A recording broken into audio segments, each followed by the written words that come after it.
Podcast 18, the mobile version.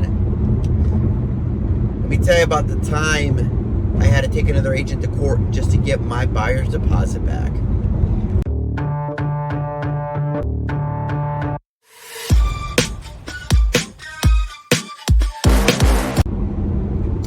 So today, Podcast 18, I am shooting from my vehicle.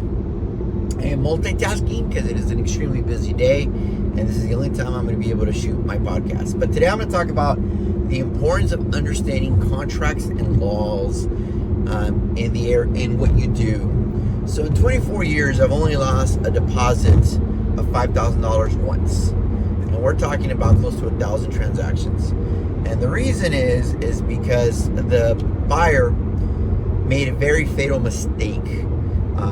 They failed to disclose to us that they had a late on their mortgage, and they were willing to make an offer with no loan contingency because he had great assets, great job, great everything.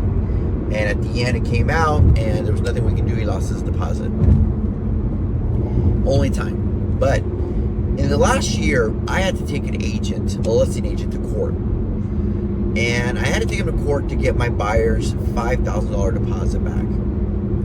Now, I should have never gone to court, but he was being a little prick. And let me tell you why. So my buyer, we had seen about 8 or 9 houses, and he was looking for a ranch, and we go and finally find a ranch that he likes. We make an offer, it gets accepted. Now, the offer has a loan contingency, an appraisal contingency, and an inspection contingency. So my client is fully protected. We go through the inspection, no major issues. A few, but nothing major. But the appraisal comes back. And it comes back about $55,000 below. Now, this property has an ADU, an additional dwelling unit. And that's part of the interest that my clients have. So we go in, and the appraisal comes at 55 below, and the reason is they can't seem to find the permits for the ADU. In other words, they cannot confirm or verify that the dwelling unit was legally permitted when it was built. So they said if this ADU is not legal, then the value of this property is $55,000 less. So I send the appraisal over to the listing agent and say, hey, here's an issue. You guys said this was permitted. Do me a favor and send me all the permits. They said, no problem. We never get them. I go to the city to see. I normally never go to the city for permits. It's nothing. It's something we don't do. But he's not getting back to me. So I think, okay, if there really is an ADU, and this ADU was built in the last 10 years, there's definitely permits online. So I go to the city just to see there's permits. I can see that they submitted the plans for this ADU, but I can also see that it doesn't look like it was finished. In other words, there wasn't a final inspection or the fees were paid. So I send it to the listing agent and say, hey, I never heard back from you. It's been a week, and we're getting close to our close of escrow.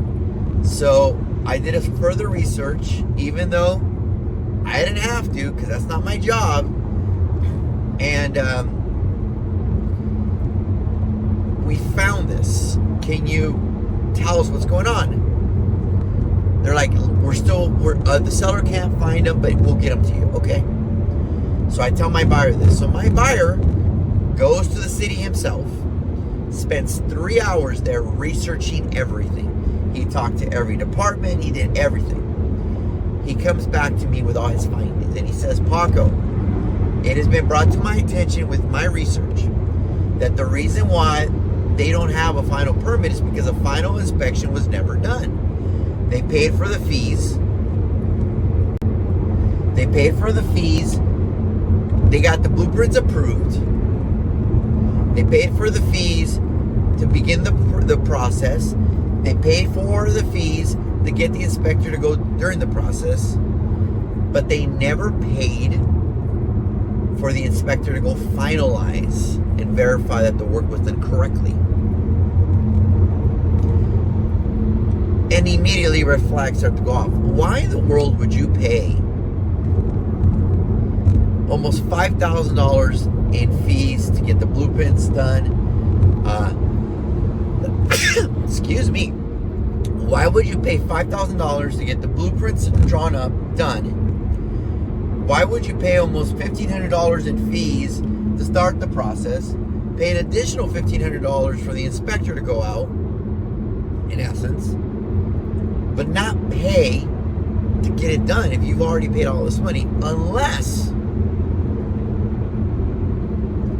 something happened that you didn't want the final inspection to find? So in my buyer, in his research, found out that when an inspector went out there during the building process, he had noted that the foundation wasn't being done correctly or to code, and they needed to correct it. Now, I don't know exactly what that was they found. It didn't go into too many detail, but that tells me they didn't want to fix it. It's the only thing I can think of.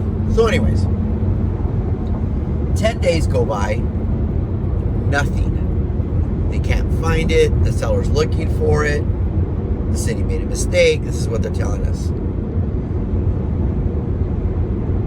Well, as far as I'm concerned, they're never going to find it. So me and my buyer decide to cancel the escrow. So we submit the cancellation 3 days before we're supposed to do close escrow. We never removed contingencies. The only contingency we removed was the inspection contingency, but we never removed the loan contingency or the appraisal contingency. Well, I send it over.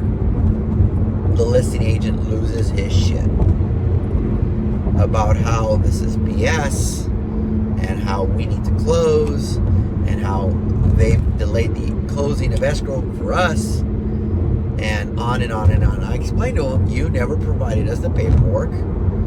So his solution was, get this, why don't your client give us the $55,000, which is the difference between the appraisal and the purchase price. Let us close. Let us find it. We need to close because they had already bought another house. So that's something I didn't mention. They were in escrow in the house that they were buying. And then we will give you the $55,000 once we close escrow. No. If that's the case, why don't you just drop the price $55,000, prove to us, and then we'll figure out the $55,000 later. So we cancel.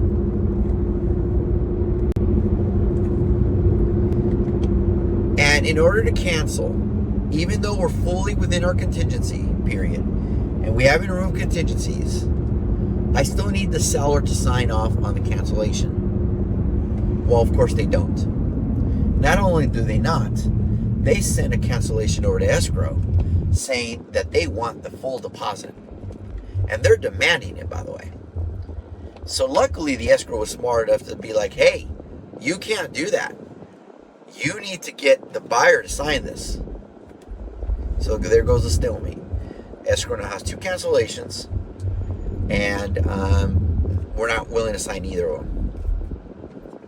So they put the house back on the market, drop the house, $55,000 by the way, and sell it to someone else. So now they don't own the house anymore, and they still refuse to sign the cancellation. Somehow it's our fault. So my client needs that $5,000 to buy another house. So they know. So I submit requests. I do all the paperwork I'm supposed to do, and they refuse to acknowledge it, sign it, or anything. So I have no choice. I take them to small claims court because it's $5,000 or less. I serve escrow. I serve the sellers who have now moved to another house. and I serve the agent. No response from anybody. We go to court. Well, first time we went to court, the judge got COVID, so they canceled and postponed our appointment, our hearing. Anyways, 6 months later, I finally get my court date, and I'm there. I have the judge, I have the full file, I have everything, and it took 5 minutes. Of course, the seller, the listing agent, or the escrow did not show up to the court, to the hearing. There's no reason for them to. I mean, because they know they're wrong. They're just being jerks. And, the client explains what's happening, and he says, I'd like my realtor to explain everything, because obviously I'm the one that understands all of this. So I go into detail about, Your Honor, the contingencies were never removed. There was an appraisal issue. We were well within our right, within our contingency period. My client still had all his contingencies were in effect. They were still active, I think was the key word. But they refused to sign the cancellation. So this is why we're here. So 5 minutes into it, she goes, all right, do you have a copy of the file for me? I said, yes, Your Honor, I do. Here you go. She goes, I will let you know within the next 21 days, I think it was. And I'm like, crap, it's going to still take 10 to 21 days. Within 5 days, I get a letter to my office that they have to give the deposit to my buyer. I submit that copy to escrow, and then escrow tells me, we've been waiting for you. We've had the check ready. They never called me to tell me the check was ready. They're full of shit. That escrow works without brokerage. So even though they're legally obligated to be a neutral party, they weren't really a neutral party. They were being jerks too. They made me jump through all these hoops. And at the end, my client got their $5,000 back. Moral of the story, you better have someone at your side that knows the laws and understands them. Because if you don't understand the contract, you don't understand how they work, my client could have easily lost $5,000.